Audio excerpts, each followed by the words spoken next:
saw you enjoy some success, specifically in the first half early in the game.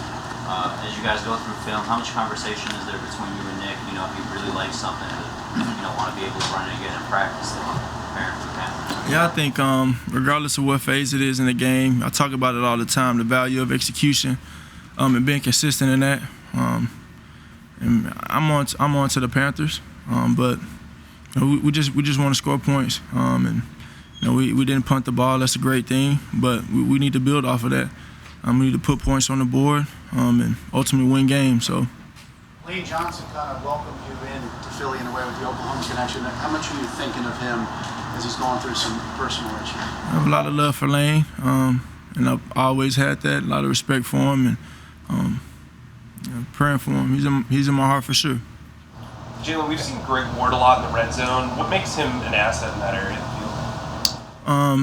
Just his ability to get open. He's an asset all over the field, but just his ability to get open and knowing his responsibilities, knowing his job, and doing it well. So. What do you like best about Devontae and how he approaches the game, his preparation? His mentality. Very stoic, very calm demeanor, but I know he's going to be ready to play. Always on attack mode. Excited to see him continue to grow throughout the season. Obviously, the personnel is different, but is this Panthers defense, the scheme, similar to what you saw when you played against Baylor in 2019? There's some carryover. They, just like back then at Baylor, they're coached really well. They're the #1 defense back then in the Big 12, and they're, I think the #1 defense now. So a lot of carryover, how they're coached, fast, fly to the ball, physical, a lot of speed all over the field. So we have to come ready to play. Jalen, as one of the captains and one of the leaders of this team, is there anything you can do or you can say to really help fix the penalties and some of those issues that are, causing some issues? Some of it's just, we got to be better. Clearly, be more disciplined. But we've had, four plays that have changed our record. Clearly. Really 2 plays. If you bring those back, it's a whole different ball game right now. But we just got to be better. Jalen, what is the teaching point from Nick been about the penalties, the illegal downfield, the RPO stuff, the timing, when the block's got to be there? What is the teaching point to that? When you run those type of plays, that's something you deal with. That's something that could come up. So that's the way the cookie is crumbled. So. I'm just trying to avoid them, but The quarterback sneak when you guys got to the line real quick and called that play, was that you calling that, or was that from the sideline? It's from the sideline. Everything's from the sideline. When you look at, I don't know if y'all want to hear that though, but when you look at the film from Sunday's game, what kind of things do you think you could have done better? You could have improved on? Score points in the red zone.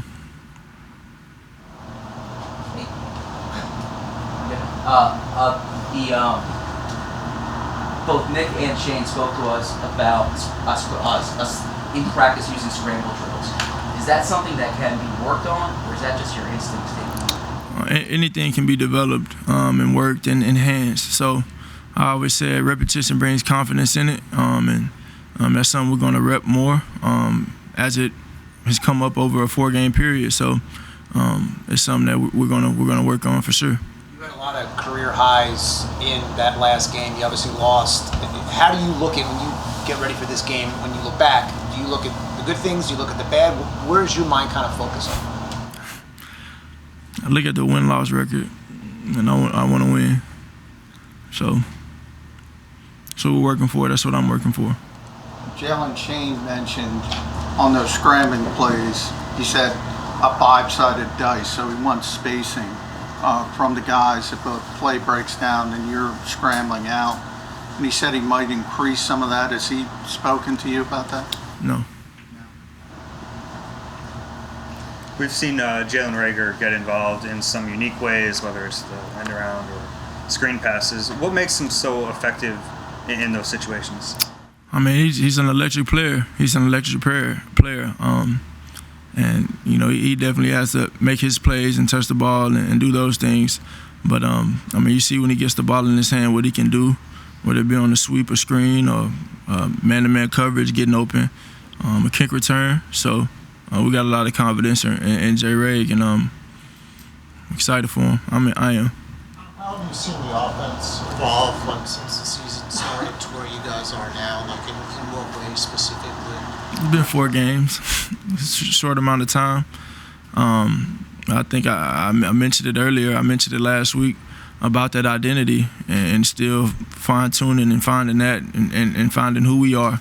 And then I said it after the game. We're close. Clearly, we're not there. We're not winning, but we're very close. And that's the confidence in our preparation, and what we do and what we believe and how we work together and the relationships we have with one another. But no one's a finished product. This team is not a finished product, and I believe that. And you know, we're working to come on. If you want to share, what did Patrick Mahomes say to you after the game? To keep on playing, keep playing the way you're playing. You know, keep balling. It's gonna come. It's coming. But obviously training with him in the off season, and working with him and building a little relationship with him. I have a lot of respect for him, obviously, and I'll see him again one day. Have you found there to be a defensive trend yet, or teams playing more of their scheme, or more towards what you guys do offensively? I mean, it depends on how you look at it, I guess. Because every team that we've played may not have seen a dual threat guy, a guy that can run around and move around before. So, you know, you gotta strategize for those type of things on that end.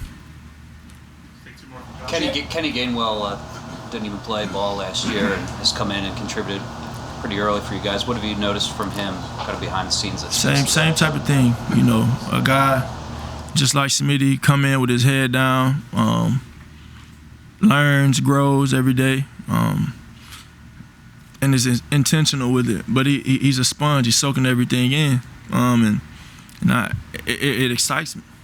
It excites me because it excites me because you see guys come in and they come in with their head down. They come in ready to work. They come in soaking in. They come in and they learn the lay of the land, of the people around them.